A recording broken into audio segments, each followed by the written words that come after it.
things have been quiet here for a while. Maybe a little too quiet on the channel, but definitely loud in real life. Between hosting house guests, planning a bathroom demolition to begin this week, and finishing this kitchen project, life has been full.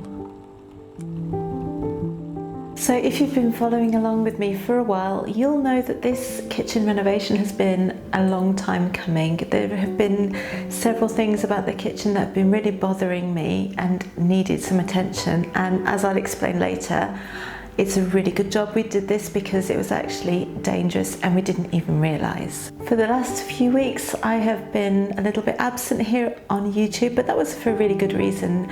Apart from having all of this work done on the kitchen, we've also had house guests pretty much non-stop since Christmas, and it hasn't finished yet. We've got somebody else arriving in just a couple of days' time, so finding time to film has been a little bit difficult, but I'm back now and I'm hoping to show you some really fun things in the weeks to come. So before the dust starts flying from the bathroom project, I'm really happy to be here in the kitchen getting my hands in some dough, getting some yogurt fermenting and bone broth bubbling. And it's not just about restocking, it's about peace of mind and knowing that I've got those things that I can pull from that are going to nourish my family even if life gets really crazy again.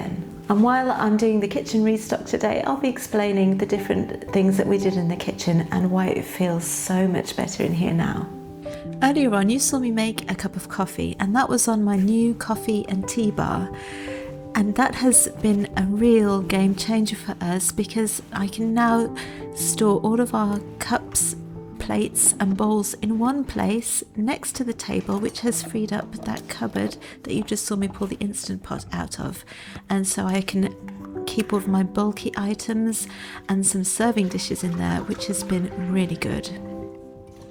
I'm also absolutely loving this new work surface. We had laminate before, which I wasn't very keen on. It was practical and it cleaned really well, but it just didn't look great and it had got burnt, so it needed to be changed.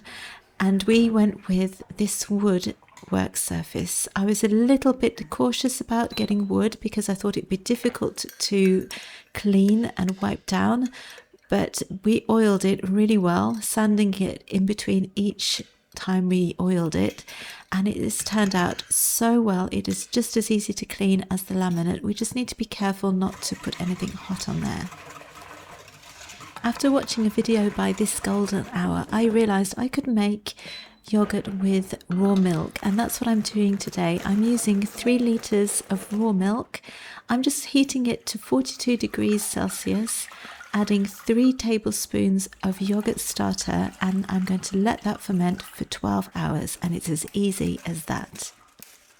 Now I'm onto the stock, and you can see here the cooker has not changed, but we have changed the tiling behind the cooker, and I love this.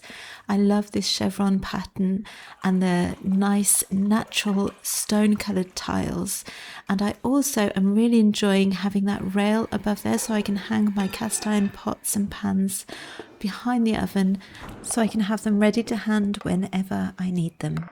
Another really big change in our kitchen has been the colour. It was green before. We used cooking apple green from Farrow & Ball. We really like that colour, but I got a little bit tired of it and we decided to go with a cream this time. So we used New White by Farrow & Ball again, and I just didn't realise how much light the green was absorbing because this cream colour has made the kitchen seem so much brighter and lighter and just overall a more warm feel to the kitchen. My starter has suffered a little bit during the kitchen renovation because I haven't been able to bake bread, so I'm pulling it out of the fridge. I have one jar that is really old discard, and I'm adding extra discard to that. Again, I'll use it up in some pancakes later on in the week, and I'm just going to use maybe a tablespoon of that starter and feed it with a whole lot of flour and water and just give it a really good feed and get it back on its feet again.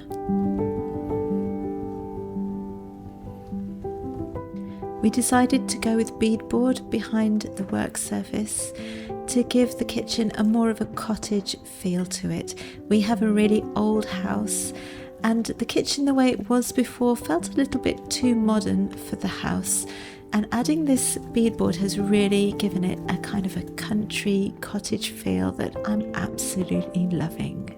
Another really important part of the kitchen renovation was covering up our radiator. We hesitated before we did this because we knew we were going to lose a lot of heat from it, but the radiator was so ugly and it got dirty really quickly. We just decided that it was worth it in the end. So now the radiator is covered and we have a little bit of work surface underneath the window, which is a great place to put some fresh herbs.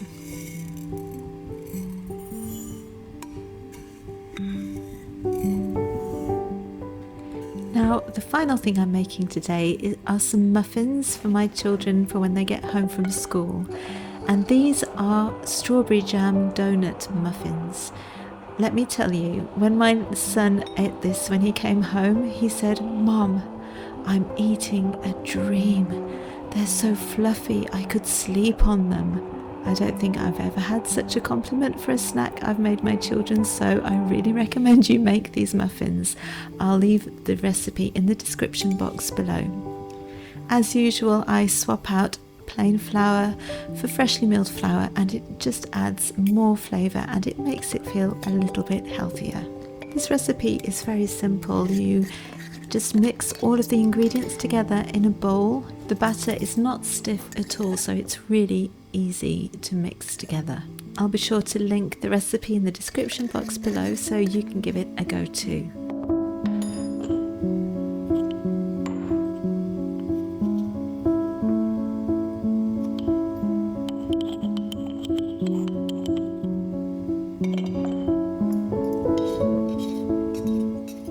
The only other change that I'm making to this recipe is that I'm using yogurt whey instead of vegan milk or normal milk. It's a great way to use up something that would otherwise go to waste, and I really like using yogurt whey in my baked goods or pancakes. It just adds an extra depth of flavour, I find.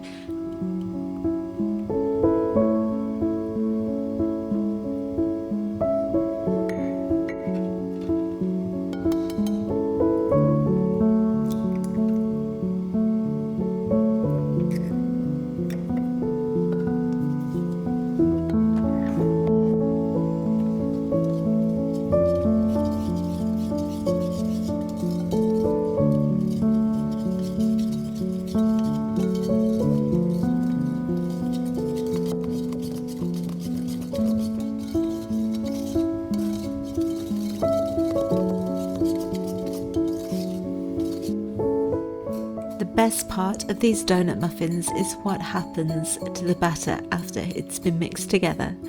So as you can see, I am greasing a muffin tin, or 2 muffin tins in this case, and I love these. I just bought them from my local supermarket on sale after Christmas. They're ceramic and they work really well. So you fill each of these holes of the muffin tin about 2/3 full, then add a teaspoon or so of strawberry jam, then you cover up the jam with some more of the muffin batter, and it goes in the oven at 180 degrees Celsius for about 18 to 20 minutes. When it comes out of the oven, I'm going to brush it with some melted butter and then dip each muffin into some cinnamon sugar. This is an amazing recipe, and that little bit of extra effort of adding a filling and a topping makes all the difference.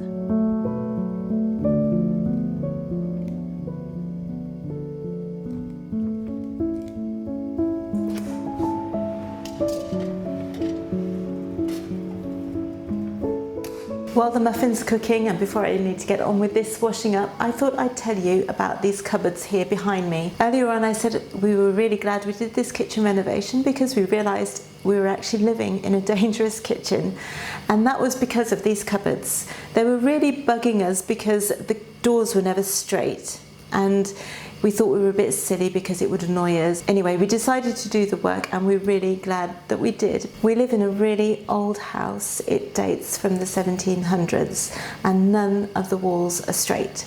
So when the people that installed the kitchen 5 years ago were doing the work, they couldn't be bothered to put a frame behind the cupboards to make sure that they were going onto a straight, flat surface.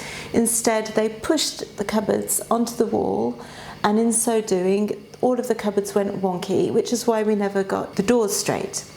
So when the carpenter came to see if he could sort out the doors here, he decided that he needed to take all of the cupboards off the walls and reinstall them with some framing behind it so that they could be fixed onto a flat surface.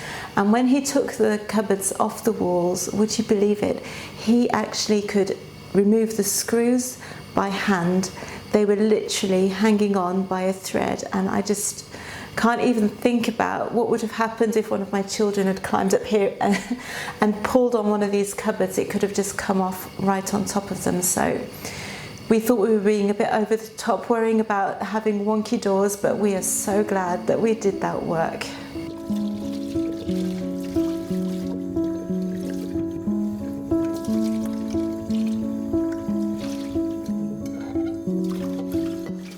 So that's it, my muffins are in the oven, my stock is simmering on the stove, I've got yogurt fermenting over here, and things are starting to feel more calm and more organised already. And in next week's video, I'm going to be talking about how I meal plan with no stress, and I've got a really fun project that I think you're going to really enjoy. So make sure you're subscribed so you don't miss next week's video. If you enjoyed this little restock and kitchen reveal, please go ahead and hit that like button. It really helps my channel bounce back after a break. And let me know in the comments, what is one recipe that makes your house feel like home? I'll see you in the next one. Bye!